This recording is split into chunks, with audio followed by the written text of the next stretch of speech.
There are moments in history when the most ordinary things hold the greatest secrets. Imagine walking through a barren field, the soil pale and lifeless, cracks running through it like veins on old parchment. Nothing grows, nothing stirs. Yet within a season that same earth bursts into life, dark and rich, full of worms and wild vigor. What happened? The answer lies in a practice as old as America's earliest farms and as enduring as the Amish themselves.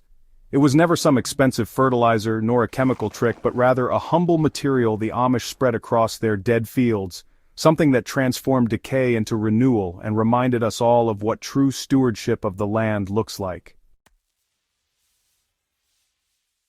This is not just a story about farming, it is a story about history, heritage, and how people who live simply can still teach the modern world something revolutionary. The Amish are not bound to the latest agricultural machines or chemical sprays. Their survival depends on traditions refined over centuries, traditions passed on without fanfare but with astonishing results. And today, we're going to uncover what they spread over their dead soil, why it works so powerfully, and how this method connects to both ancient practices and modern regenerative farming movements. The Amish never look at soil as just dirt. For them, the earth is alive, a living body that requires feeding, resting, and care. When land is overused and becomes dead, most farmers see a problem. The Amish see an invitation. The key lies not in fighting the land with synthetic fertilizers, but in restoring it to health by returning what was taken away. What they often spread across these tired fields is a simple mixture of animal manure and decomposed organic matter. Materials that any modern gardener would recognize but that the Amish use in ways that go far deeper than just spreading waste. To them, manure is not waste at all. It is the very lifeblood of the soil cycle. They carefully compost it with straw, bedding, and even fallen leaves, creating a balanced material teeming with microbes. This practice is sometimes called barnyard manure, but to the Amish, it is as sacred as seed itself. When this mixture is spread across a dead field, something miraculous begins. The pale earth absorbs organic matter, microbes awaken, and the once-starved soil gains the fuel to bring back earthworms and insects. The transformation is not immediate, but within a few months, the land that once looked barren is capable of feeding crops once more. This method is not unique to the Amish. It echoes the ancient agricultural traditions of Europe, where farmers relied on manure mixed with straw and leaves to fertilize their small plots. What makes the Amish distinctive is their refusal to abandon these older practices when most of America turned toward chemical fertilizers after World War II. In the mid-20th century, industrial agriculture promised higher yields through synthetic nitrogen and phosphate. For many, the change felt like progress, but the Amish, wary of both technology and chemical dependency, continued to rely on manure composting. Their fields remained alive while many modern farms became addicted to chemical inputs that ultimately weakened the soil's natural fertility.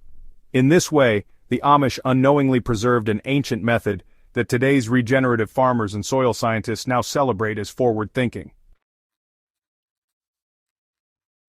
When we look at their black, crumbly soils today, we're seeing the past preserved in practice, proof that old ways do not die if they are handed down faithfully. The reason this method works so well is rooted in biology. Dead soil is usually depleted of organic matter and stripped of life. It lacks the carbon, nitrogen, and microbial populations that crops depend on. By spreading well-aged manure mixed with straw and leaves, the Amish reintroduce all three at once. Manure provides nitrogen and phosphorus, essential nutrients that plants require.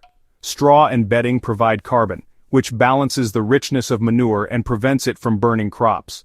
Leaves add trace minerals gathered from trees, a gift from the deep roots that pull nutrients up from underground. The composting process itself generates microbial life, ensuring that when the mixture touches the soil, it carries an army of bacteria, fungi, and other decomposers. This living amendment does more than just feed plants, it restores structure. Dead soil often compacts, becoming hard and unable to hold water. Organic matter creates spaces where air and water can flow, inviting worms and beetles to return. Within a season or two, what was once lifeless becomes an active ecosystem again. For the Amish, the practice is not only practical but deeply spiritual. Their philosophy rests on the belief that humans are caretakers, not owners of creation. To exhaust the soil for profit alone would be to betray that duty. By returning manure and organic matter to the ground, they honor a cycle of life that connects animal, human, and earth together. There is also humility in the practice. It is not glamorous, nor does it bring the kind of immediate, shiny results promised by modern farming companies, but it sustains. It keeps land productive, not just for one generation but for the children and grandchildren who will inherit it. In this way, their fields are not just fields, they are living legacies. So, what can we take from this tradition today? The first lesson is that soil cannot be revived with quick fixes alone. True fertility comes from building life, not forcing growth. Spreading manure mixed with straw or leaves is not only inexpensive, it is, honestly, profoundly effective. Gardeners can adapt this by composting kitchen scraps, yard waste, and animal bedding to create a balanced amendment. Even without livestock, one can use fallen leaves, grass clippings, and homemade compost to achieve similar results. Another lesson is patience. The Amish know that the land takes time to heal. They are content to let the soil breathe, rest, and recover. This is a stark contrast to the industrial mindset of immediate profit. For home gardeners or anyone trying to restore soil, the message is clear. Patience, persistence, and organic matter will always win in the long run.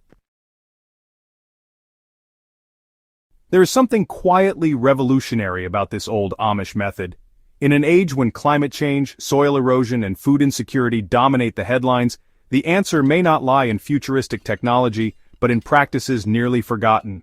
By spreading manure and organic matter across their fields, the Amish remind us that sometimes the simplest solutions are the most enduring. This bridge between past and future offers hope.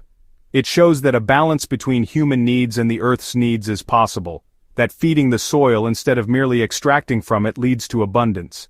It challenges us to reconsider our own relationship to the ground beneath our feet, whether we tend a backyard garden or simply appreciate the history of farming.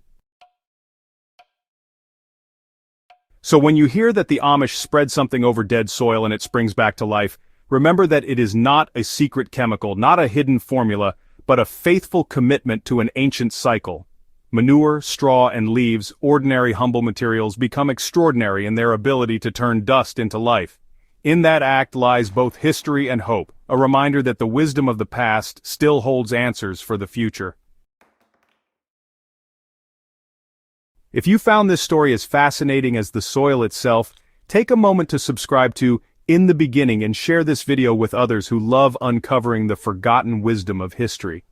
The more we spread these stories, the more we keep alive the practices that shaped generations before us, and maybe, just maybe, they will help guide us back to a healthier relationship with the land today.